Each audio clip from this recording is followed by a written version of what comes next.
예수 안에서 축복합니다. 한 번 더 할까요? 예수 안에서 축복합니다. 예수 안에서 사랑합니다.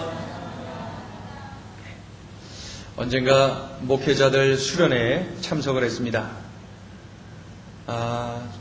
그 수련회에 첫날 저녁에 참 좋은 시간을 가졌어요. 그 진행하는 목사님이 A4 용지 한 장씩을 쫙 나눠주고 문제를 내는데 이렇게 질문합니다. 여러분 생애에 지금까지 살아오면서 정말로 기억나는 그러한 사건이 있었다면은 그것을 한 5개도 좋고 10개도 좋고 점수를 매기기 바랍니다. 그러면서 그 용지에다가 점수를 매기라는 거. 어떤 건 높은 점수, 낮은 점수, 높은 점수, 낮은 점수 이렇게 되겠죠? 다 매긴 다음에 그것을 연결하라는 거예요. 연결. 그래서 어떤 분은 고른 득점 쭉 그러다가 한 번 떨어졌다 다시 올라가고, 누구는 바닥을 헤매다가 쭉 올라가다가 한 번 더 떨어지고 올라가고, 왔다 갔다 올라갔다 내려갔다 그런 분도 있고, 다양한 모양의 그래프가 그려졌습니다. 그러면서 그 그래프가 왜 그 모양이 됐는지를 함께 나누라는 거예요. 그래서 같이 나누었습니다. 이 부분은 제가 삶 속에 이러이러한 어려움이 있었습니다. 저의 영적 침체기지요. 그래서 점수가 이렇게 낮습니다. 또 어떠한 계기가 있었는데 이때 제가 하나님의 은혜를 많이 받고 하나님과 가까이 하고 하나님의 축복 가운데 다시 회복이 되었습니다. 그래서 점수가 이렇게 높습니다. 그렇게 하면서 그렇게 그래프가 오르고 내리고 한 것을 서로 나누었고, 서로 손을 잡고 서로를 위해서 기도하는 그러한 좋은 시간을 가졌습니다. 여러분의 삶의 그래프를 그려보라고 한다면 어떤 모양으로 그려질까요? 어떤 모양일까요? 그렇다면 오늘 본문의 주인공 이 아브라함 인생의 그래프는 어떤 모양일까요? 어떤 모양? 우리가 지금까지 창세기 12장부터 쭉 달려오면서 아브라함의 삶을 이 오후 시간마다 우리가 함께 나누지 않았습니까? 갈대아 우르를, 그 고향 땅을, 갈대아 우르 땅을 떠날 때에 하나님께서 아무런 대책 없이 떠나라 했을 때 떠났어요. 이때에 아브라함의 점수는 100점을 줘야 됩니다. 100점. 아주 높은데 점을 찍어야 되겠죠. 가나안 땅에 살고 있는데 그만 그 땅에 가뭄이 들었어요. 가뭄이 들었어요. 그래서 하나님의 말씀, 그 가나안 땅에 머무러라 하는 하나님의 말씀을 어기고 애굽으로 내려갔어요. 애굽의 경기가 좋아 보였거든요. 애굽으로 내려갔어요. 자신의 부인을 누이 동생이다 이렇게 거짓말까지 했어요. 몇 점이요? 빵점. 불순종하고 내려간 데다가 거짓말까지 하고 빵점. 그래프가 올라갔다가 확 떨어졌겠지요. 그 다음에 조카 롯에게 좋은 땅을 선택하라고 양보를 했어요. 배려를 했어요. 조카 롯이 어려움을 당했을 때 또 적극적으로 가서 도와주기까지 했어요. 사병 318명의 군사를 풀어서 도와주기까지 했어요. 요거 한 90점, 95점 정도 줘야 되지 않을까요? 다시 고득점으로 올라갔어요. 그 이후에 그랄 지방으로 내려가요. 경기가 좋아 보이는 땅으로 다시 내려가는 거예요. 자신에게 해가 될까봐 또다시 거짓말을 해요. 자신의 부인 사라를 어떻게 해요? 누이 동생이다. 다른 남자가 데리고 가서 큰일 날 뻔했습니다. 부인을 완전히 방조했어요. 점수 몇 점 줘야 돼요? 빵점. 빵점이거든요. 다시 곤돌박질을 치는 것이죠. 그러다가 창세기 22장에 가보면은 모리아 산에 제사가 나오죠. 아들 이삭을 바쳐라, 번제로 바쳐라. 하나님의 음성에 순종하여 모리아 산으로 아들 이삭을 데리고 가지 않습니까? 철저하게 순종해요. 며칠에 걸쳐서 그 산을 오르, 그리고 그곳에서 번제단을 쌓고 아들을 죽이려고 하죠. 철저히 순종해요. 그리고 결국 하나님께서 예배 놓으신 숫 양을 통하여서 제사를 드리게 만들고 아들 이삭을 살려내는 그러한 모습, 철저한 순종의 사람 아브라함을 모리아 산에서 볼 수가 있어요. 그때의 점수는 몇 점을 줘야 될까요? 물론 100점입니다. 100점. 우리가 지난 주일에 보았듯이 아들 이삭을 장가를 보내야 되는데 어떻게 장가를 보낼 것인가? 장가 보낼 때 이렇게 보니까 철저하게 신앙의 원칙을 세워서 원칙 따라 움직이면서 하나님과의 관계의 원칙 따라 움직이면서 아들 이삭을 장가 보내는 모습 100점. 100점. 올랐다 내렸다 다시 올랐다 이렇게 되죠. 오늘은 아브라함의 인생의 마지막 결산하는 그런 날입니다. 이제 아브라함은 더 이상 나오질 않아요. 아브라함의 삶은 오늘부로 끝나는 거예요. 이 땅에서의 삶 175세에 이르기로 하나님의 부름을 받게 되는 것이죠. 그렇다면 이 아브라함의 마지막 이 점수, 그의 인생의 마지막 이때는 도대체 몇 점 받을까요? 아브라함 몇 점 받을까요? 우리는 지나온 삶은 우리가 어떻게 되돌릴 수 없어요. 그러나 우리는 마지막을 향하여서 가고 있는데 마지막 점수는 내가 어떻게 받을 것인가? 오늘 아브라함을 통해서 나 자신을 이렇게 살피는 시간이 되어야 될 것입니다. 오늘 아브라함을 보니까 부인 사라가 죽었어요. 그리고 아들 이삭을 결혼시켰어요. 이러한 커다란 일들을 다 치른 후에 아브라함이 재혼을 했어요. 그리고 재혼한 여인과 38년을 함께 살면서 6명의 아들을 낳게 되었어요. 그 아들들이 장성하면서 동시에 아브라함은 임종을 앞두게 된 것이죠. 그래서 아브라함에게는 8명의 아들이 있었던 것이죠. 임종을 앞둔 아브라함은 중대한 결단을 내립니다. 어떻게 해요? 먼저 자신의 서자들에게 재물을 주어요. 그리고 동쪽 땅으로 가거라. 다른 곳으로 보냅니다. 아들 이삭만 이 자리에 남겨두고 말이죠. 이것은 아브라함이 살아있을 때 죽은 후의 일들을 정리하고 있구나 하는 것을 우리가 눈치챌 수가 있어요. 그 6명의 아들들도 다 아브라함의 아들들이에요. 귀해요. 사랑스러워요. 죽는 날까지 함께 있고 싶어요.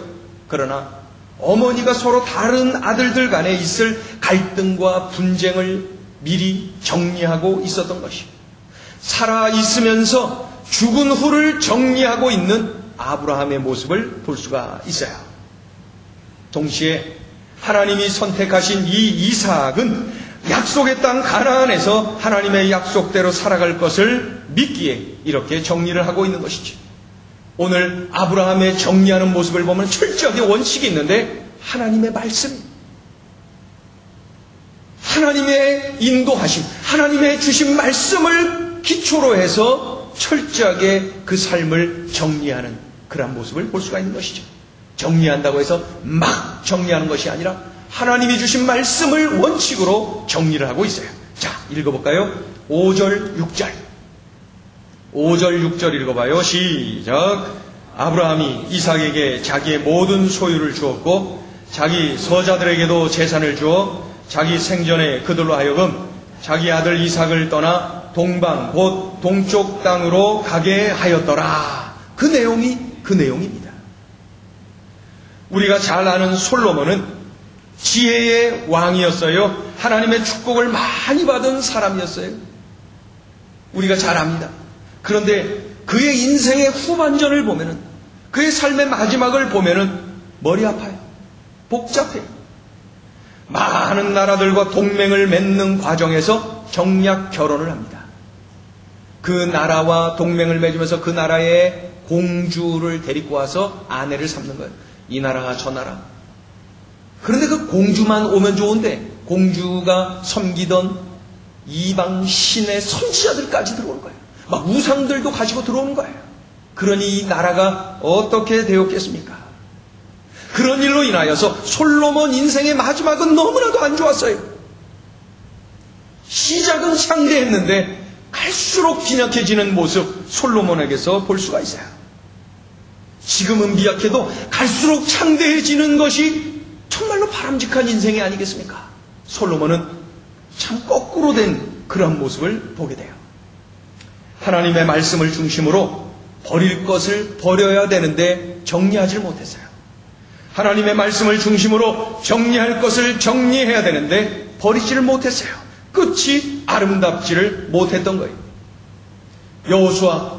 여호수아는 가나안 땅을 앞두고 백성들을 이끌어가는 중에 결단을 촉구하는 것을 우리가 봅니다. 여호수아 24장 14절 15절의 말씀은 결단을 촉구하는 거예요. 자, 우리가 이제 가나안으로 들어가게 되는데 그냥 들어가면 안 된다. 이 자리에서 결단하라. 결단하라. 나와 같이 여호와 하나님을 섬길 자는 이리로 오고, 그렇지 않고 너희 열조가 섬기던 우상들이 그 우상들을 섬기기를 원하면은 그렇게 섬겨라. 자유다. 마음대로 해라. 그러나 나는 우리 하나님 여호와를 섬기겠다. 결단을 촉구하죠. 가나안 땅에 그러한 결단 없이 들어가면 안 된다는 것을 여호수아는 분명히 했던 것이, 선명한 기준을 가지고 정리할 것 정리하고 결단할 걸 결단하고 가나안 땅에 들어가자는 것이죠. 그때 이스라엘 백성들이 하나님 여호와를 섬기겠습니다. 여호와 하나님을 섬기겠습니다. 결단하고 여호수아를 따라서 가는 것을 볼 수가 있어요. 제가 가까이 지냈던 집사님이 계셔요. 이 남자 집사님, 제가 참 존경하는 그런 분인데, 이분이 사업을 하다가 사업이 잘 안 돼. 어려워졌어요. 그런데도 그 더 어려운 것은 가정이 화평하지 못하고 가정에 막 큰 어려움들이 많이 있었어요. 직장에 가보면 사업이 엉망이 돼갖고 오늘 내일 하고 있고, 가정에 들어오면 가정이 막 풍지박산이 되어 있고 너무너무 힘들었어요. 하루는 이 집사님이 저기 인천 월미도 갔답니다. 혼자 갔대요. 혼자 바닷바람 쐬러 갑니다. 그리고 혼자 간 거죠. 근데 갔는데 하필은 그 시간이 가서 조금 바다를 보다 보니까 일몰 광경이 펼쳐졌던 거예요. 일몰 광경. 동쪽에서 뜬 태양이 이제 중천에 떴다가 그것이 서서히 넘어가는데 저 서쪽으로 기울어 가는 것이죠. 일몰 광경을 본 거예요. 일몰 광경을 보셨습니까? 하늘과 바다와 멀리 있는 땅까지도 붉게 물들이고 말이죠. 이 경이로움까지도 선사하는 그 일몰 광경 말이죠.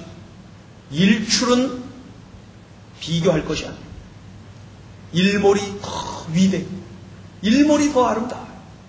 그 일몰 광경을 보면서, 그 환상적인 장면을 보면서 이 집사님이 삶을 새롭게 했답니다. 어떻게 해요?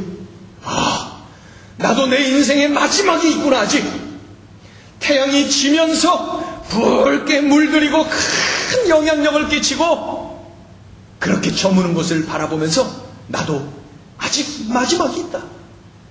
그래서 하나님 앞에 그날 정리할 것 정리하고 버릴 것 버리고 철저하게 하나님 의지하며 살기로 결단하며 돌아왔다고 그 이야기를 간증으로 들려주었어요. 여러분, 아직까지 내 삶 속에 정리가 안 되고 또 버려야 될 것 버리지 못한 분 계십니까? 월미도 가시죠. 그곳에 가서 일몰과 함께 내 삶을 정리하고 내 삶을 다시 한번 버릴 것 버리는 그러한 그 과정을 한번 거친다면 얼마나 좋겠습니까? 현재의 마음을 정리하고 결단하며 미래를 준비하는 거예요. 지금까지의 부정적인 생각을 정리하고 염려와 초조함도 정리하고 철저히 하나님만을 의지하고 믿고 맡기고 살 것을 결단하며 내 삶의 아직 마지막은 아직 남아있다.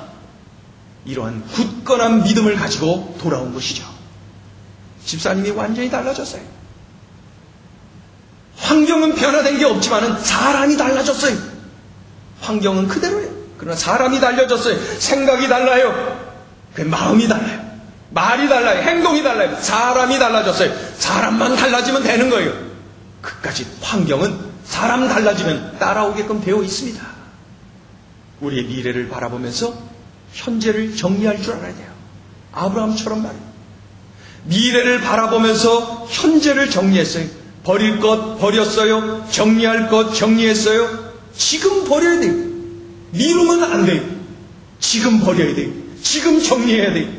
말씀을 기준으로 해서 버릴 것 버리고 취할 것 취하고 정리할 것 정리하는 그런 과정을 통하여서 아름다운 미래를 준비할 수가 있는 거예요. 아브라함처럼 말이죠. 아브라함은 지금 살아있으나 그가 죽은 이후를 정리하고 있는 거예요. 그래서 그의 미래의 정리가 잘 되었기 때문에 아름답게 펼쳐질 수가 있었던 거예요. 아브라함은 끝이 참 아름다운 그러한 삶을 살았구나 하는 것을 우리에게 보여주고 있어요. 끝이 아름다운 것이 참 좋습니다. 아브라함의 인생 결산할 때 나이가 향년 175세라 돼 있죠.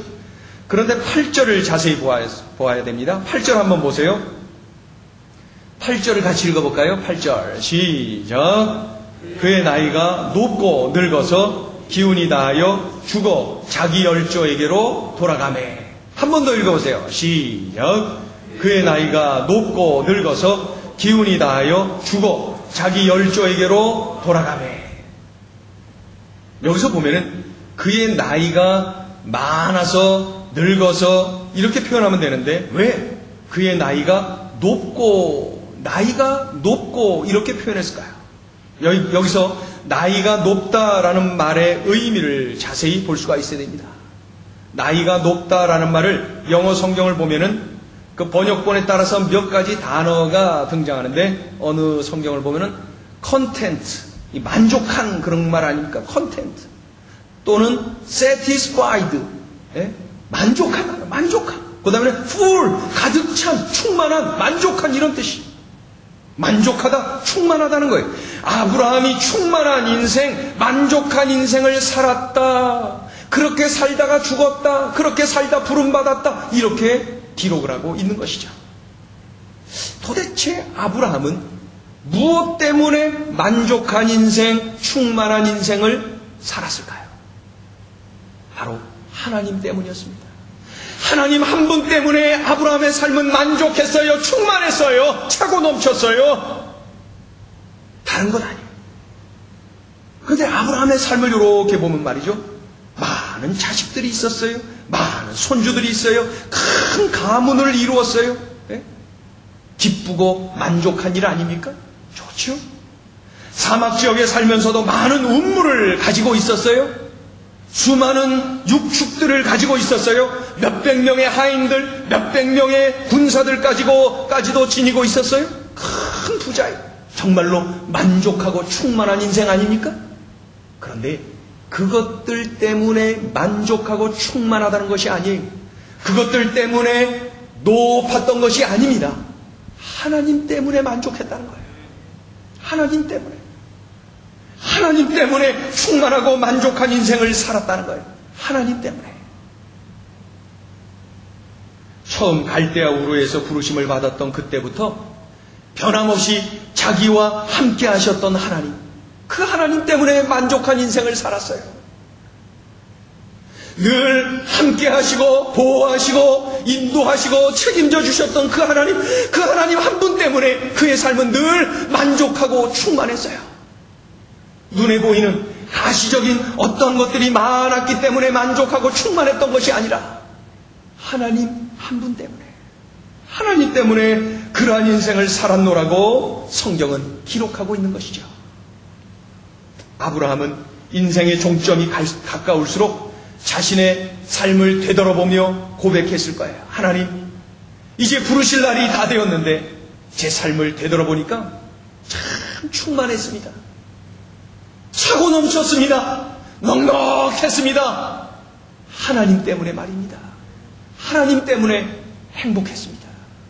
여러분, 우리들의 삶을 마감하는 그날에 이런 고백을 할 수 있다면 우리는 성공적인 인생을 살다 간 사람들입니다.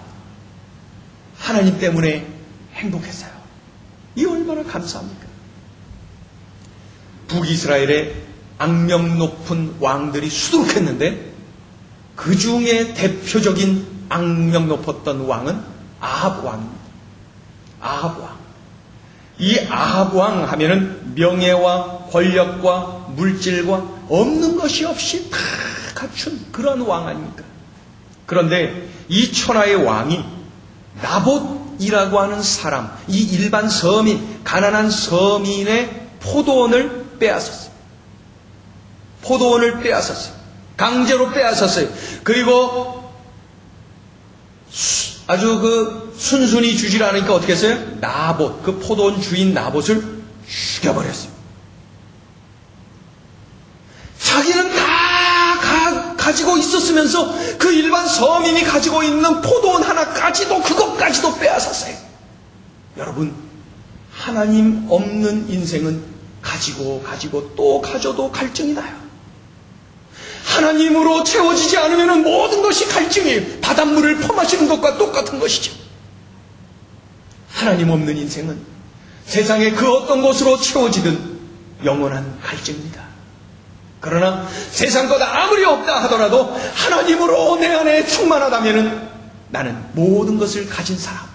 그래서 하나님 때문에 행복했어요 고백하며 삶을 마감할 수 있는 그런 인생을 살게 되는 것이죠. 그 샘플이 바로 다윗 아닙니까? 다윗. 제가 여러 번 말씀드렸죠. 다윗은 탁월한 음악가예요. 수금 연주를 얼마나 잘했으면 귀신도 떠나갔다 그랬어요. 탁월한 문학가. 시편 150편 가운데 그가 지은 시가 얼마나 많이 있는지 몰라요. 탁월한 문학가.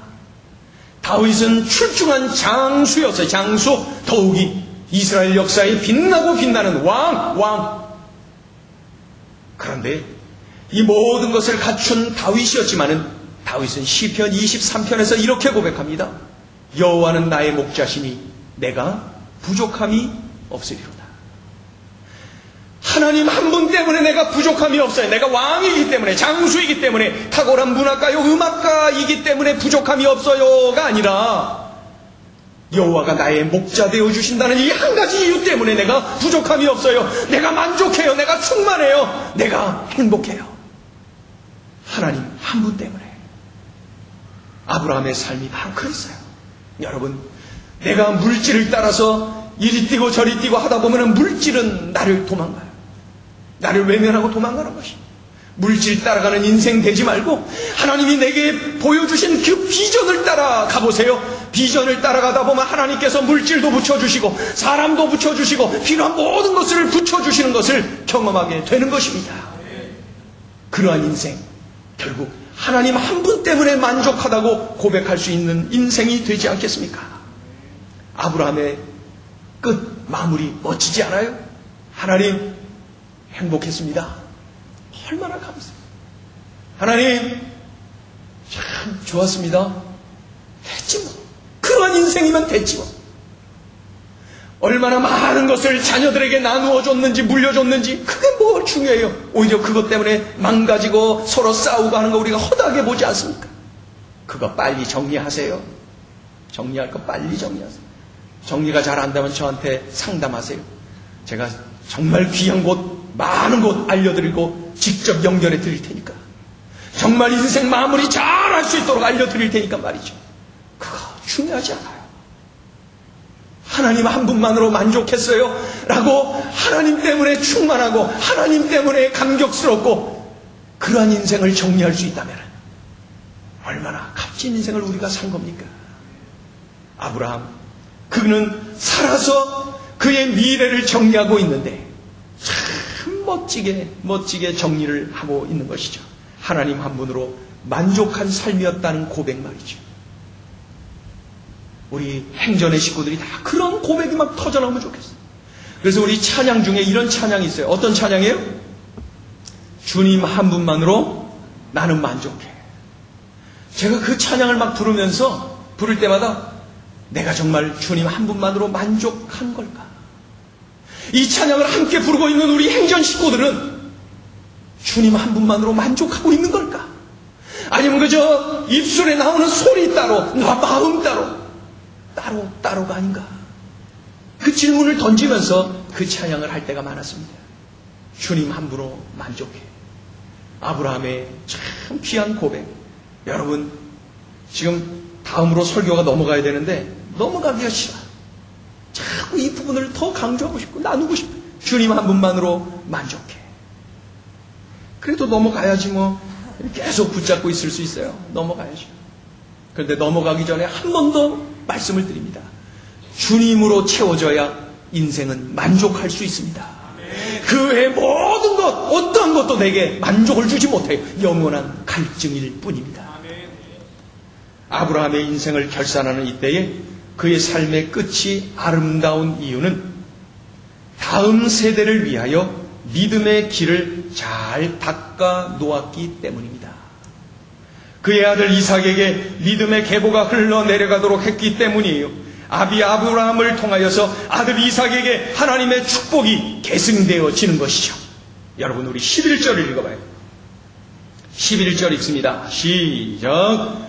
아브라함이 죽은 후에 하나님이 그의 아들 이삭에게 복을 주셨고 이삭은 부엘라 헤로이 근처에 거주하였더라. 아멘. 어디에 눈에 들어옵니까? 어느 말씀이? 아브라함이 죽은 후에. 그 다음에 뭐예요? 하나님이 그의 아들 이삭에게 복을 주셨고, 아브라함이 죽은 이후에 어떻게 하셨다고요? 그의 아들 이삭에게 복을 주셨다. 무슨 뜻이? 믿음의 계보가 흘러내려갔다는 거예요. 믿음이, 이 복음이 다음 세대로 계승되어졌다는 것입니다. 이런 가정, 이런 교회, 이런 인생이 복된 인생임을 믿으시기를 축원합니다. 그의 대에서 신앙생활 잘했어요. 훌륭합니다. 그러나 그 다음 대로 믿음이, 이 신앙이 흘러내려가지 않고 중단되고 끊어지고 말았더라면 이 얼마나 불행합니까? 아브라함이 죽은 후에 하나님이 그의 아들 이삭에게 복을 주셨다. 얼마나 은혜가 됩니까? 요즘 나오는 리더십에 관한 책들을 읽다 보면은 리더 중에 참 좋은 리더, 훌륭한 리더는 다음 세대를 준비하는 리더다. 기업을 경영할 때도 이 리더가 다음 세대에도 계속해서 이 기업이 건강하게 성장할 수가 있느냐, 거기까지 내다보는 리더여야 된다. 그저 자기 때만 만족하고 끝나면 안 된다는 것이죠. 우리 교회가 그러해야 되고 우리 가문이, 우리 가정들이 그러해야 된다는 것이죠. 다음 세대로 이 영적 계보가 흘러내려가야 돼요. 복음의 다음 세대로의 계승이 막 힘차게 흘러내려가야 돼요. 다음 세대로 흘러내려가야 돼요. 가슴 아픈 것은 우리 한국교회 약 60%의 교회가 교회 학교가 없어요. 충격적이지 않습니까? 교회 학교가 없는 교회가 그렇게 많아요. 다음 세대로 이 복음의 계승이 이루어져야 되는데 얼마나 안타까운 일입니까? 아브라함 때문에 그의 아들 이삭이 복을 받았다라고 하는 그러한 역사가 우리 가운데, 우리 가정 안에, 우리 교회 가운데, 우리 민족 안에 힘차게 이루어져 나가야 돼요. 우리 한 곳을 더 읽어봐요. 창세기 26장을 펴보세요. 26장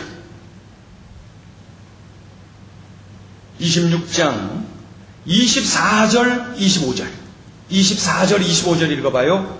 시작. 그 밤에 여호와께서 그에게 나타나 이르시되 나는 내 아버지 아브라함의 하나님이니 두려워하지 말라. 내 종 아브라함을 위하여 내가 너와 함께 있어 내게 복을 주어 내 자손이 번성하게 하리라 하신지라. 이삭이 그곳에 제단을 쌓고 여호와의 이름을 부르며 거기 장막을 쳤더니 이삭의 종들이 거기서도 운물을 팠더라. 아멘. 여기 보면은 아브라함에게 임했던 하나님의 축복이 그의 아들 이삭에게 흘러내려가는 것이 보입니다. 막 눈에 보입니다. 아브라함을 통하여 믿음의 계보가 흘러내려가고 있어요. 축복이 흘러내려가고 있는 것입니다. 그래서 아브라함이 이삭에게, 이삭이 야곱에게, 야곱이 또 요셉에게, 그 후손들에게 지속적으로 흘러내려가는 것이죠. 창세기 12장에서 보았던 것처럼 아브라함은 복의 근원, 달리 표현하면 축복의 통로입니다. 아브라함 때문에 자신은 물론이요 남들이 복을 받는 거예요. 아브라함 때문에 자신은 물론이요 자녀들이 복을 누리는 거예요. 아브라함 때문에 자신은 물론이고 그의 민족이 복을 누리는 것이죠. 이 민족의 개념은 우리가 알고 있는 그 육신의 그 혈통의 그러한 개념을 뛰어넘어서 영적인 유대인들, 영적인 이스라엘에게까지 이루어진다는 것을 우리는 분명히 알고 있어요. 그래서 우리들은 육체적으로는 이방인이지만 우린 영적으로 유대인이에요. 영적인 이스라엘이. 그렇기 때문에 아브라함이 우리의 조상이에요. 아브라함 때문에 흘러내려오는 그 믿음의 계보가 우리에게까지 흘러내려온 줄로 믿습니다. 우리를 통해서 우리가 축복의 통로가 되어서 또다시 계속해서 흘러내려가야 되는 것이죠. 25년 전쯤에 제가 대학을 다닐 때 언젠가 말씀드렸죠. 장애인 선교단체에서 그 봉사활동을 조금 했습니다. 그때 시각장애인을 위해서 그 책을 녹음해서 주는 그러한 봉사를 잠시 한 적이 있어요. 그 책을 한 권이면 테이프, 카세트 테이프가 수십 개, 어떨 때는 막 100개가 넘어가는데 그럼 막 목이 따갑고 아프죠. 여러 날 걸쳐서 그것을 이제 해갖고 만나서 전달을 해줍니다. 그런 봉사를 하는 학생들이 꽤나 많이 있었어요. 그런데 이 학생이 공부를 참 잘했어요. 공부를 아주 잘해서 그 명문대학에서 시각장애이지만 명문대학을 나오고 그 학교 대학원을 졸업하고 그 다음에 미국으로 유학을 갔어요. 교육학 박사학위를 미국에서 받았어요. 저는 간혹 기억날 때마다 제2의 강용우 박사가 되기를 기도를 하고는 있는데 이 김영일 박사라고 한국에 들어와서 광주 조선대학교 교육학과 교수가 돼 있어요. 검색해보면 아마 나올 겁니다. 이 친구가 이제 한국에 들어와서 교수 일을 하고 있었어요. 그러던 중에 이제 이 서울에 올라와서 만났습니다. 만나서 한참 이야기를 했어요. 한참 살아온 이야기, 공부하면서 어려웠던 이야기, 이런저런 이야기를 하다가 이렇게 얘기를 하는 거예요. 춘태형, 우리나라에 시각장애인이 20만 명이 넘어요. 근데 제가 하나님의 축복을 정말 많이 받았잖아요. 그래서 이제는 제가 받은 이 축복을 나누어줘야 돼요. 이 축복이 흘러가도록 나누어지도록 제가 제 역할을 감당해야 되는데 하나님 앞에 기도하고 연구하던 중에 20만 명을 섬길 수 있는 이 프로젝트를 자기가 가지게 되었다는 거예요. 그래서 그날도 저하고 만나고 나서 그 연세대학교에 이성호 교수님인가? 김성호 교수님? 당신의 자녀가 흔들리고 있다. 그 책을 쓰신 분인데 그 스승이시죠. 그분을 만나러 이제 논의하러 간다 그래요. 그래서 제가 그쪽까지 데려다가 주고 그 교수님에게 인계를 하고 왔는데 그 20만 명을 섬길 수 있는 프로젝트의 핵심 내용은 20만 명 중에 리더 몇 사람을 뽑아서 자기가 훈련을 시키는 거래요. 그 훈련의 내용은 자기가 이제 가지고 있는 거죠. 20만 명의 시각장애인들이 대다수가 어렵게 산다는 거예요. 힘겹게 산다. 그들 중에 리더를 뽑아서 훈련을 시키고 그들이 20만 명을 섬기도록 하는 것입니다. 그래서 자신의 비전을 얘기하는데 막 힘을 튀어가면서 막 얘기하는 거예요. 그래서 제가 그날 형 기도해 주세요. 얼떨결에 손잡고 그때 하나님 시각장애인 20, 저는 뭐 20만 명 있는지 몇만 명 있는지 몰라요. 근데 20만 명이라는 거예요. 그리고 비전을 얘기하는 손잡고 그날 그 비전을 위하여서 함께 기도를 했습니다. 여러분 그 세월이 많이 흘러서 만난 김영일 교수는 비전어리였어요. 심장 뜨거워서 20만 명을 품고 그들을 위하여 기도하는 제2의 강용우 박사였어요. 하나님은 그를 통하여서 분명히 그에게 주신 그 축복을 흘러가도록 만들고 싶어하는 축복의 통로로 살기를 결단하고 그렇게 프로젝트를 품고 기도하고 쓰임받기를 갈망하면서 하나님께 의지하고 있었던 것입니다. 자신의 받은 축복을 어렵게 살아가는 많은 분들을 위하여 흘려보내게 또 섬길 수 있는 그러한 축복의 통로로 살아가기를 그렇게 원하고 있었던 것입니다. 아브라함은 그로 인하여서 그 자녀에게 믿음의 계보가 흘러내려가는 축복의 통로였던 거예요. 아브라함은 자기 때문에 민족에게 그 놀라운 하나님의 은총이 흘러내려가는 축복의 통로였던 것입니다. 여러분 우리가 바로 이러한 삶을 살아야 되지 않겠습니까? 축복의 통로 말이에요. 축복의 통로. 나 때문에 우리 아들이, 나 때문에 우리 딸이, 나 때문에 우리 직장 동료들이, 나 때문에 우리 소그룹 식구들이, 나 때문에 내가 매 주일 만나고 가르치는 우리 교회학교 우리 아이들이 하나님의 축복을 받아 누리게 되는 내가 바로 축복의 통로로 살아야 되지 않습니까? 아브라함 때문에 그의 아들 이삭이 하나님의 복을 받더라. 아브라함 때문에, 나 때문에 우리 가족이, 나 때문에 우리 소그룹 식구들이, 나 때문에 우리 교회학교 우리 자녀들이, 나 때문에 이제 인도네시아 람풍 지역의 원주민들이 하나님의 축복을 받아 누려야 되지 않겠습니까? 나의 남은 생에는 축복의 통로로서의 삶이 이어져야 될 것입니다. 아브라함은 그의 삶을 마무리하며 이렇게 소중하게 마무리를 잘하고 우리에게 교훈을 주고 있습니다. 미래를 위해서 지금 정리하세요. 마냥 미룰 수 없어요. 우리의 삶이 유한하니까 말이죠. 미래를 위해서 지금 정리할 것 정리하세요. 버릴 것 버리세요. 미래를 위해서. 그리고 하나님 한 분만으로 만족하세요. 하나님 때문에 행복했어요. 하나님 때문에 충만했어요. 하나님 때문에 넉넉했어요. 하나님 때문에 행복했어요.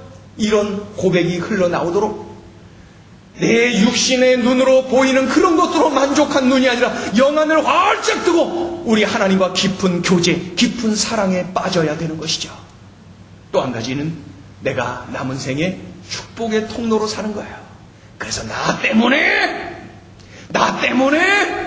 이러한 축복의 통로로서의 삶, 이것이 바로 아브라함의 마지막 삶의 그 한 부분을 통해서 우리에게 주시는 하나님의 도전의 음성입니다. 기도하겠습니다.